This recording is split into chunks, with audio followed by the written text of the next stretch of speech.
आप छिलकों के साथ करना चाहें तो कर सकते हैं, लेकिन आपका ग्राइंडर बहुत अच्छी क्वालिटी का होना चाहिए कि उन छिलकों की भी वो पेस्ट बना दे। आपको दिखा दूं, ये है जी पिस्ता कलर जो ओरिजिनली होता है।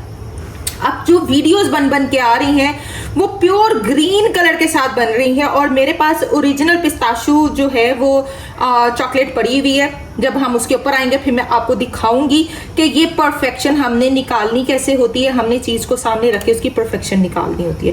कितनी परफेक्ट रेसिपी है। जब अस्सलाम वालेकुम, क्या हाल चाल है जी सबकी। उम्मीद करती हूँ सब ठीक होंगे। मैं हूँ आपकी अपनी होस्ट शफनाज और आप देख रहे हैं शफला विद शफनाज। ये तो आ गए हैं रमजान की फर्स्ट एपिसोड लेकर, तो बनाने जा रहे हैं आज हम पिस्ताशू पेस्ट। अब आप कहेंगे कि रमजान में पिस्ताशू पेस्ट, जी बिल्कुल बहुत जरूरी है। पिस्ताशू पेस्ट की मुझे बहुत ज्यादा रिक्वेस्ट आई हुई थी। सबसे पहले हम पिस्ताशू पेस्ट बनाएंगे और फिर इससे जो है हम अपनी रेसिपीज को क्रिएट करेंगे, तो जो कि ये बहुत ज्यादा इंपॉर्टेंट चीज थी मेरे लिए भी और आप लोगों के लिए भी। मैंने जैसे बताया कि मैं कभी भी उस चीज पे काम नहीं करती जब तक वो मैं चीज खा नहीं लेती, तो यही बात है। तो सबसे पहले हम पिस्ताशू पेस्ट बनाएंगे और फिर हम लेकर चलेंगे अपनी इस एपिसोड को मजीद आगे। तो स्टार्ट करते हैं आज की एपिसोड को। रेसिपी क्या है जी, पिस्ता लेना है 100 ग्राम, ठीक है। शेल निकला हुआ पिस्ता होना चाहिए, ये नहीं कि शेल के साथ आप 100 ग्राम ले लें, नहीं, विदाउट शेल पिस्ता जो है वो आपने, ये मेरे पास पूरा जो है 100 ग्राम पिस्ता है, ठीक है, विदाउट शेल। ओके, ये इस तरह से आपने लेना है। मक्खन आपका होगा 25 ग्राम, ऑयल होगा 20 ग्राम, व्हाइट चॉकलेट 130 ग्राम, मिल्क लिक्विड 40 ग्राम, आइसिंग शुगर 40 ग्राम। ये एक बेसिक रेसिपी है जिसको हमें तरतीब देना है। सबसे पहले क्या करना है, हमने पिस्ते को बॉईल कर लेना है और फिर उसके बाद जो है जब ये बॉईल हो जाएगा फिर हम क्या करेंगे, व्हाइट चॉकलेट, ऑयल, मक्खन और दूध को इकट्ठा कर लेंगे।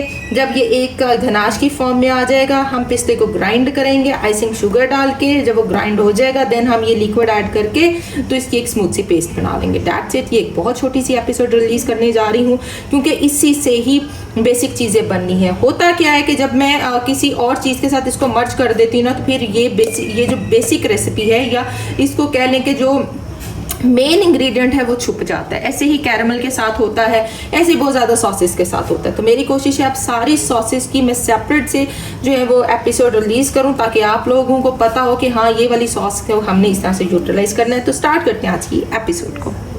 सबसे पहले पानी को बॉईल होने के लिए रख दिया। जैसे पानी आपका बॉईल हो गया आपने इसके अंदर अपने ये पिस्ते ऐड कर देने, ठीक है।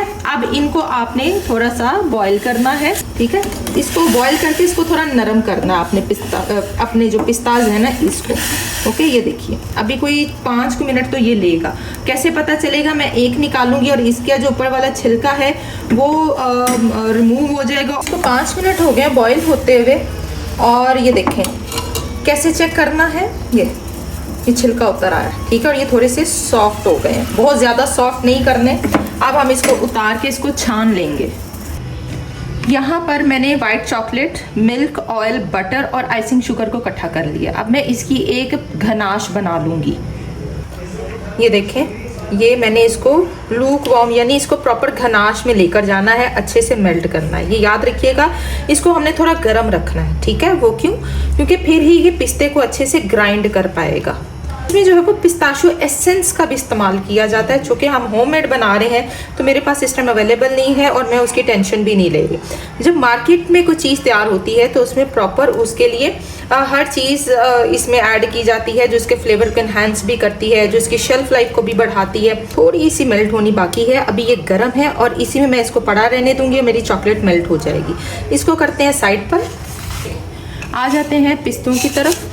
यहाँ पर जो ये पिस्ता है इसके हमने ये ऊपर से छिलके उतार लेने हैं। बहुत इजीली ये उतर जाते हैं, किसी कपड़े में रगड़ के उतार लें, लेकिन मैं उसको प्रेफर नहीं कर रही वरना जो है ना पिस्ते नरम है तो वो थोड़ा सा फ्लेवर में फ़र्क आता है। ये कपड़े की वो लग जाती हैं, रगड़े लगने से इसके ऊपर जो है धागे वगैरह लग जाते हैं, तो मैं उसके हक में बिल्कुल भी नहीं हूँ। आप थोड़ा टाइम लगा लें और इसको यूँ करके उतार लें। देखिए इसके शेल कितनी ईजीली उतर गए।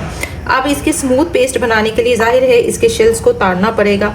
ये एक बहुत महंगी प्रोडक्ट है, इसको आप सस्ता मत लें, इसलिए बाज़ार में महंगी है। इसको बिल्कुल भी सस्ता नहीं लेना किसी ने, यकीन कीजिए। मुझे बड़े टाइम से रिक्वेस्ट आ रही थी पिस्ताशू पेस्ट करा दें, कुनाफा चॉकलेट करा दें, फलां करा दें। तो देखें ये एक महंगी चीज़ है इसलिए ज़रा पाकिस्तान में इतना आसान नहीं होता हर चीज़ पर काम करना। यहाँ पर ये देखें, ये मैंने साफ़ कर लिए हैं, ठीक है। कहीं कहीं कोई एक आधा छिलका रह गया, उसकी खैर है, और इसकी वेस्टेज बहुत ज़्यादा है।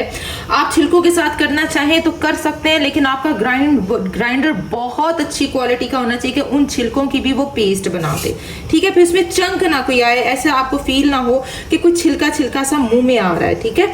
तो इसलिए इसके छिलके रिमूव करने पड़ते हैं। और चले जी, अब मैं इसको डालती हूँ अपने ग्राइंडर में, जो मेरा चॉपर है उसमें डालती हूँ और इसको ग्राइंड करती हूँ। पिस्ते अपने डाल दिए, ये ले, ठीक है। अब मैं इसको ग्राइंड करती हूँ, ये देखिए, ठीक है। ये देखें, ये इस तरीके से बना है। अब मैं क्या करूँगी कि ये जो हमारी चॉकलेट है ये सारी की सारी इसके अंदर चली जाएगी, जो कि गनाश बनाई है। फूड कलर भी इसमें रिक्वायर्ड होगा, मैं देखती हूँ कितना हमें चाहिए होगा और कितना नहीं।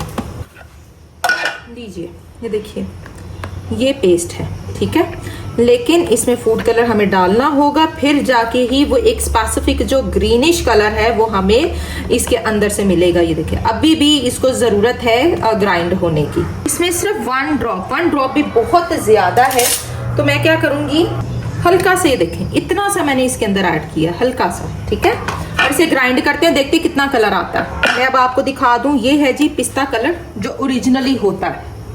अब जो वीडियोस बन के आ रही हैं वो प्योर ग्रीन कलर के साथ बन रही हैं, और मेरे पास ओरिजिनल पिस्ताशू जो है वो चॉकलेट पड़ी हुई है। जब हम उसके ऊपर आएंगे फिर मैं आपको दिखाऊंगी कि ये परफेक्शन हमने निकालनी कैसे होती है। हमने चीज़ को सामने रख के उसकी परफेक्शन निकालनी होती है, ठीक है। तो यहाँ पर मेरी पिस्ताशू पेस्ट परफेक्टली रेडी हो चुकी है। लीजिए जी, बन चुकी है हमारी मज़ेदार पिस्ताशू पेस्ट, और ओरिजिनली ये बनी है, और देखिए कितनी ज़बरदस्त है। इसकी आप लुक चेक कर लें, अभी ये लूक वार्म है, कितनी परफेक्ट रेसिपी है। जब ये ठंडी होगी तो ये मज़ीद थिक हो जाएगी, तो फिर आप क्या करेंगे, हल्का सा इसको यूं आप करेंगे ना, रूम टेम्परेचर पर लेकर आएंगे और यूं मिक्स करेंगे तो ये सेट हो जाएगी। तो बेसिकली आप इसको जो है वो यूज़ करें अपनी पिस्ताशियो चॉकलेट के लिए, कुनाफा बार चॉकलेट के लिए यूज़ कीजिए, आप इसको केक्स के लिए यूज़ कीजिए। अच्छा, केक्स में जब यूज़ करना है तो जाहिर है फिर आपको थोड़ा सा फूड कलर ग्रीनिश ऐड करना होगा, फिर जाकर जो है वो उसके अंदर प्रोमिनेंट होगी। लेकिन ये परफेक्ट कलर है, मैंने हल्का सा पिंच आपके सामने ऐड किया है, और ये परफेक्ट कलर है इसका पिस्ताशू पेस्ट का। मेरे पास पड़ी हुई है कुनाफा बार चॉकलेट पड़ी हुई है, मैं आपको दिखाऊंगी, फिर जो है वो आपको यकीन आएगा इंशाल्लाह ताला। आज इसकी रेसिपी शेयर हुई है, अब आहिस्ता आहिस्ता आपके से रेलेवेंट अब बहुत सारी रेसिपीज आपको मिलेंगी इंशाल्लाह ताला। मैंने आज आपको पिस्ताशू पेस्ट बनाना सिखा दिया है, और अब आपने इसको बनाना और मुझे साथ शेयर करना है कि ये कैसी लगी। लेकिन मेक श्योर कि आप इसमें हल्का सा जो है पिस्ताशू एसेंस डाल लेंगे तो परफेक्ट आ जाएगा। अब बहुत सारे लोग, क्योंकि देखिए जब हम इसको ब्लांच करते हैं ना, तो ब्लांच करने में इसका फ्लेवर काफ़ी हद तक वेस्ट हो जाता है। ब्लांच नहीं करेंगे तो इस तरह से स्मूथ नहीं होगा। अगर आपका ब्लेंडर या ग्राइंडर बहुत अच्छी क्वालिटी का है तो देन आपको ब्लांच करने की ज़रूरत नहीं है, आपने उसी के साथ काम करना है। फिर क्या करेंगे, आप गर्म दूध और जो आपकी गनाश है उसको आप अच्छे से जो है गर्म करके डालेंगे तो वो एक अच्छा बना देगी। देखिए चूंकि ग्राइंडर के ऊपर हर चीज़ जो है वो बेस कर रही होती है, इसलिए जिनके ग्राइंडर्स इतने ज़्यादा फास्ट नहीं है उनके लिए परफेक्ट है कि वो ब्लांच करके करें, तो फिर कहीं ना कहीं इसका फ्लेवर थोड़ा सा डेड हो जाता है। ब्लांच नहीं करेंगे इसका फ्लेवर बहुत उठ के आएगा और बहुत ज़बरदस्त बनेगी। इसके साथ दीजिए शेफ नाज़िया को इजाज़त, मिलेंगे नेक्स्ट एपिसोड में। टिल देन अल्लाह हाफिज़।